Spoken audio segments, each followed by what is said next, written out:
ऐसा नहीं है कि शुचिता के लिए प्रियंका गांधी वाड्रा बाहर आई और उन्होंने ये सार्वजनिक किया कि उनके पास क्या असेट्स हैं, उनके पतिदेव के पास क्या असेट्स हैं। हर भारतीय जानता है सबसे बड़ा भ्रष्टाचारी कोई है, लूट खसोट करने वाला कोई है तो वो गांधी परिवार है, जिनके 3 सदस्य भ्रष्टाचार के आरोप में बेल पे बाहर हैं। क्या आज ये नहीं कहा जाएगा गांधी परिवार के दिखाने के दांत और है, खाने के दांत और है। Robert Vadra, crime master Gogo, आया हूं तो कुछ तो लेके जाऊंगा, कुछ तो खाऊंगा। 11वां साल है, कोई एक उंगली नहीं उठा सकता गंगा जल की तरह पवित्र हमारे प्रधानमंत्री श्री नरेंद्र मोदी जी पे। पूरे भारत की जनता आज नकली गांधी परिवार भ्रष्टाचारी नंबर 1 उनसे कुछ सवाल पूछना चाहती है। सबसे पहले, जैसा मैंने कहा, यह हलफनामा, यह एफिडेविट कबूलनामा है जो भ्रष्टाचार नकली गांधी परिवार और उनके जीजाजी रॉबर्ट वाड्रा करते आए हैं। सबसे पहले इनके हलफनामे में, क्योंकि यह बाध्यता है, ऐसा नहीं है कि शुचिता के लिए प्रियंका गांधी वाड्रा बाहर आई और उन्होंने यह सार्वजनिक किया कि उनके पास क्या असेट्स हैं, उनके पतिदेव के पास क्या असेट्स हैं। यह एक बाध्यता है, यह एक सुप्रीम कोर्ट का जजमेंट है जिसमें आपको हलफनामा देना होता है, अपना भी और अपने स्पाउस का भी। सबसे पहली बात जो सामने आई, रॉबर्ट वाड्रा की जो डिक्लेयर्ड नेटवर्थ है, डिक्लेयर्ड शब्द का प्रयोग इसलिए कर रहा हूं, हर भारतीय जानता है सबसे बड़ा भ्रष्टाचारी कोई है, लूट खसोट करने वाला कोई है तो वो गांधी परिवार है, जिनके 3 सदस्य भ्रष्टाचार के आरोप में बेल पे बाहर हैं। सोनिया गांधी, राहुल गांधी और रॉबर्ट वाड्रा। और रॉबर्ट वाड्रा की जो डिक्लेयर्ड नेटवर्थ है वो कम है, लेकिन इनकम टैक्स डिपार्टमेंट जो डिमांड कर रहा है वो ज्यादा है। ये कॉन्टेस्टेड है, लेकिन आप देखिए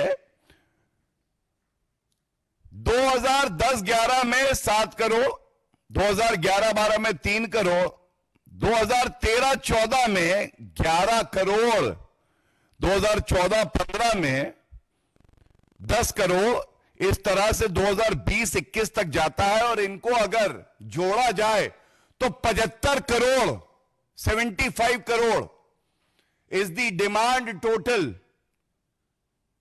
by the income tax department। भागते भी 2013 में 11 करोड़, मतलब जो 7 करोड़ था 10-11 में, जब इन्हें अंदेशा हुआ भाग रहे हैं, सरकार जाने वाली है, तो 11 करोड़ और 10 करोड़ तब की डिमांड आई है। इसका मतलब कितनी वसूली ये लोग कर रहे थे। क्या आज ये नहीं कहा जाएगा गांधी परिवार के दिखाने के दांत और है, खाने के दांत और है, और खाना मतलब वसूली।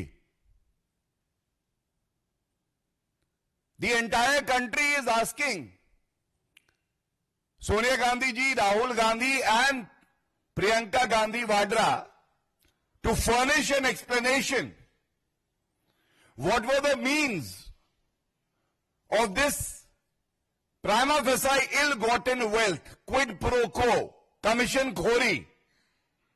Robert Vadra, crime master Gogo, आया हूं तो कुछ तो लेके जाऊंगा, कुछ तो खाऊंगा। Please answer, let the nation know about it. And I must also say, look at the hypocrisy. दोगलापन किसे कहते हैं? ये गांधी परिवार से कोई सीखे। हम सब जानते हैं राहुल गांधी भ्रष्टाचार के झूठे आरोप जो कहीं सिद्ध नहीं हुए, भारतीय जनता पार्टी और एनडीए की सरकार पे लगाते आए हैं। और उनका कहना होता है गरीबों का रुपया लिया, अंबानी ग्रुप को दिया। अब इनका जो एफिडेविट आया है, इसमें रॉबर्ट वाड्रा ने जिस ग्रुप का ये नाम ले रहे हैं, और हर कॉरपोरेट ग्रुप कानून के हिसाब से काम करे, ये सुनिश्चित किया है, तो भारतीय जनता पार्टी की सरकार ने किया है। 11वां साल है, कोई एक उंगली नहीं उठा सकता गंगा जल की तरह पवित्र हमारे प्रधानमंत्री श्री नरेंद्र मोदी जी पे, लेकिन दोगलापन दिखाना चाहते हैं आज हम भारत को। राहुल गांधी आरोप लगाते हैं और उनके जीजा जी रॉबर्ट वाड्रा, जिनको भारत का जीजा जी बनाया, वो इसी ग्रुप में, जो इस ग्रुप की कंपनी है, इन्वेस्ट करते हैं, शेयर होल्ड करते हैं। ये कैसा विरोधाभास है, कैसा दोगलापन है, कृपया करके बताइए। हर कोई जानना चाहता है। अगर राहुल गांधी जो आज नेता प्रतिपक्ष हैं, किसी कंपनी पे आरोप लगाते हैं, उन्हीं के घर में एक व्यक्ति उसी कंपनी में इन्वेस्ट करके रखता है, सुचिता का क्या? जो बात आप कह रहे हैं उसकी प्रामाणिकता का क्या? आप पे विश्वास कोई क्यों करे, ये बताइए।